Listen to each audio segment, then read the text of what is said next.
भगवान शिव के 3 राक्षस पुत्र जिससे खुद देवता भी डरते थे, आखिर कैसे हुआ था इन 3 राक्षस पुत्रों का जन्म। दोस्तों, वीडियो में आगे बढ़ने से पहले हमारे YouTube चैनल सत्य की ज्ञान को सब्सक्राइब, लाइक, शेयर जरूर करें। कमेंट बॉक्स में हर हर महादेव लिखना ना भूले। जब जब भगवान शिव और माता पार्वती के पुत्रों के बारे में पूछा जाता है तो आप में से अधिकतर लोगों का जवाब हमेशा यही होगा कि उनके 2 पुत्र थे, एक गणेश जी और दूसरे कार्तिकेय जी। लेकिन क्या आप जानते हैं कि भगवान शिव के इन दोनों के अलावा 3 राक्षस पुत्र भी थे? जी हाँ, शिव पुराण, विष्णु पुराण, वामन पुराण, इन सभी में भगवान शिव के इन तीनों ही राक्षस पुत्रों के बारे में विस्तार से जानकारी मिलती है।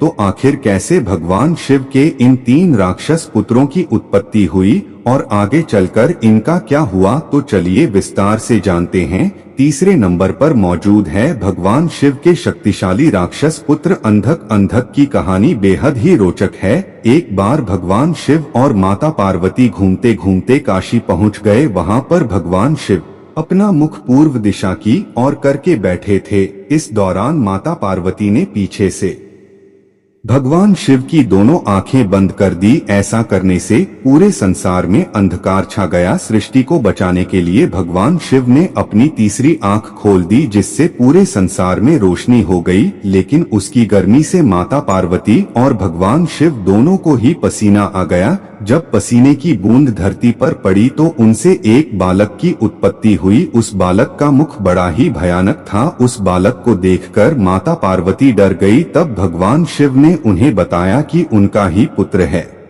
जो उस पसीने के कारण उत्पन्न हुआ है, और अंधकार में उत्पन्न होने के कारण उस बालक का नाम अंधक रखा गया। लेकिन वही दूसरी तरफ इस समय दैत्य हिरण्यनायक्ष पुत्र की कामना के लिए घोर तपस्या कर रहा था। उसने भगवान शिव से पुत्र प्रदान का वर मांगा तो भगवान शिव ने अंधक को उसे पुत्र रूप में प्रदान कर दिया। अंधक असुरों के बीच ही पला बड़ा और असुरों का राजा बन गया। अंधक ने तपस्या करके ब्रह्मा जी से वर मांगा कि उसकी मृत्यु तब ही हो जब वो यौन लालसा से अपनी मां की ओर देखे। असल में अंधक को यह जानकारी ही नहीं थी कि वो भगवान शिव और माता पार्वती का पुत्र है। ऐसे में उसे लगा कि जब उसकी कोई माता ही नहीं है तो उसकी मृत्यु तो हो ही नहीं सकती। अंधक वरदान प्राप्त करने के बाद तीनों लोक पर विजय प्राप्त करने लगा। उसने सभी देवताओं को परास्त कर दिया। कोई भी देवता उसे हरा नहीं पा रहे थे। ऐसे में उसे लगा कि अब उसे विवाह कर लेना चाहिए। उसने सोचा कि अब वह तीनों लोगों की सबसे सुंदर स्त्री से विवाह करेगा।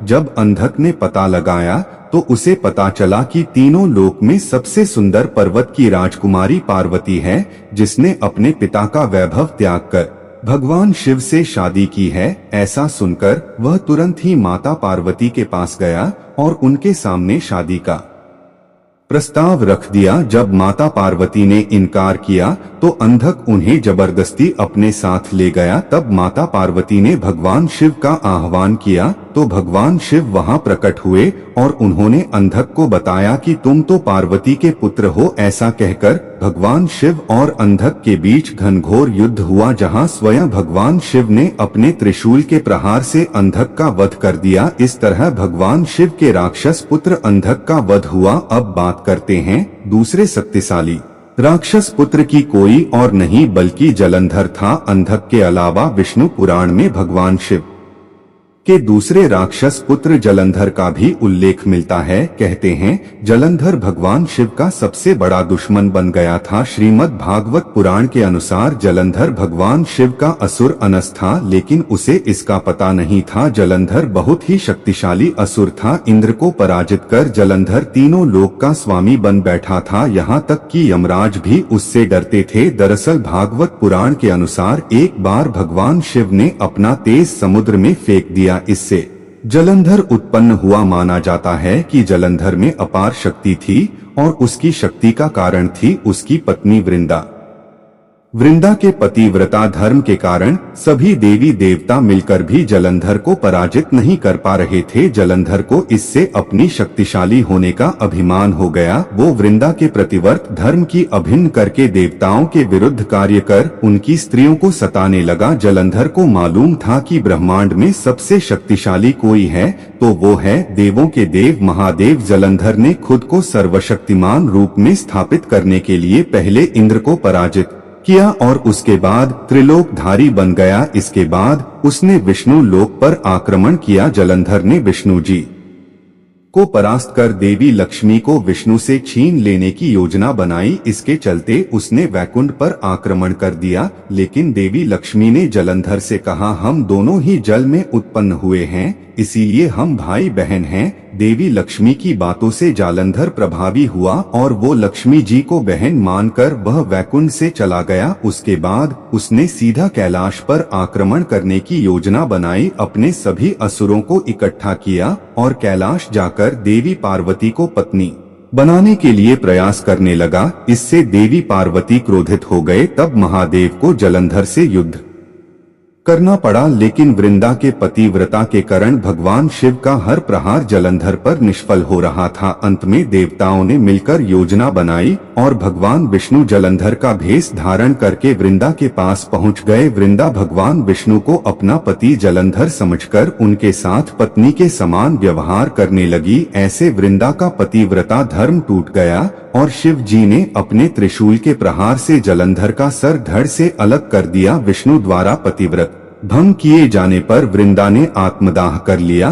तब उसकी राख से वहीं पर तुलसी का पौधा जन्मा। तुलसी देवी वृंदा का ही स्वरूप है, जिन्हें भगवान विष्णु लक्ष्मी से भी अधिक प्रिय मानते हैं। और इस तरह स्वयं भगवान शिव के दूसरे शक्तिशाली राक्षस पुत्र जलंधर का वध हुआ। अब बात करते हैं भगवान शिव के सबसे शक्तिशाली राक्षस पुत्र की। वह कोई और नहीं बल्कि सुकेश था। अन्य पुराण के हिसाब से राक्षसों में हेति प्रहेति नाम के दो भाई उत्पन्न हुए, जिन्हें राक्षसों का स्वामी बनाया गया। प्रहेति धार्मिक स्वभाव का होने के कारण वन में चला गया, जबकि हेति ने काल की बहन से विवाह कर लिया। दोनों को एक पुत्र हुआ जिसका नाम विद्युत केसाव रखा गया। जब विद्युत केसाव जवान हुआ तो उसका विवाह संजय की पुत्री सालक से करवा दिया गया, जिसने थोड़े दिनों बाद गर्भधारण किया और उस राक्षसी ने कैलाश पर जाकर एक बालक को जन्म दिया। साथ ही वो राक्षसी उस बालक को वहीं कैलाश पर छोड़कर पुनः अपने पति के पास वापस चली आए। वहीं दूसरी तरफ कैलाश पर जब भगवान शिव और माता पार्वती ने एक बालक की रोने की आवाज सुनी तो वो दोनों रोते बालक के पास पहुँचे। बालक को रोता हुआ देखकर उन्होंने बालक को उठा लिया और उसे अपने पुत्र के समान ही प्यार दिया। वो बालक कोई और नहीं बल्कि सुकेश था, जिसका नामकरण स्वयं भगवान शिव और माता पार्वती ने किया। वही पुराणों के अनुसार सुकेश भगवान शिव और पार्वती का पुत्र नहीं था, परंतु दोनों ने उसे अपने पुत्र के समान ही प्रेम किया। वही बाद में सुकेश का विवाह गंधक के पुत्र देवती से हुआ और उनके 3 पुत्र हुए, जिन्हें हम माली, सुमाली और मल्यवन के नाम से जानते हैं। कहते हैं माली, सुमाली और मल्यवन नामक 3 दैत्य द्वारा त्रिकूट यानी कि सुमेर पर्वत पर लंका बसाई गई थी। वही माली सुमाली को मारकर देव और एक्स ने कुबेर को लंकापति बना दिया था, लेकिन मल्यवन बच गए थे। मल्यवन कौन थे? दरअसल मल्यवान रावण के नाना थे। तो यही थे भगवान शिव के 3 राक्षस पुत्र, जो बेहद ही शक्तिशाली थे। जहां अंधक, जलंधर और सुकेश, इन तीनों ही राक्षसों का सर्वशक्तिशाली होना तय था, क्योंकि तीनों ही कहीं न कहीं भगवान शिव से जुड़े थे। तो आपके हिसाब से इन तीनों में से सबसे अधिक शक्तिशाली राक्षस पुत्र कौन था? कमेंट बॉक्स में हमें जरूर बताएं।